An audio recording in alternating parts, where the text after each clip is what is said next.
Ale môžeme to ešte... No, už mi to aby ide. si to aj detská všetky zapamätali už teraz. Dobre? Pozerajte. Jedno koleno vonkajšie. Ruku dáš na plece. Vonkajšiu.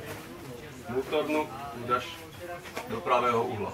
Chytíš za koleno, za plece a pomaly ho otáčaš. Pozor na hlavu. Keď ho máš otočeného, nohu dáš do pravého uhla, tým je opretý. Už sa ti na to brucho nedostane. Túto ruku, čo mal na plece. Nie, lež.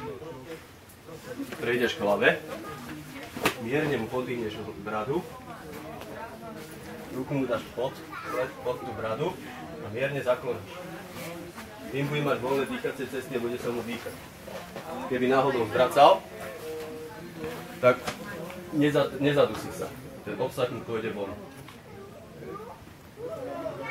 Tak ma napadlo. Prečo tá ruka musí byť prstami nadol? Keby ju má takto opačnú nahnúť,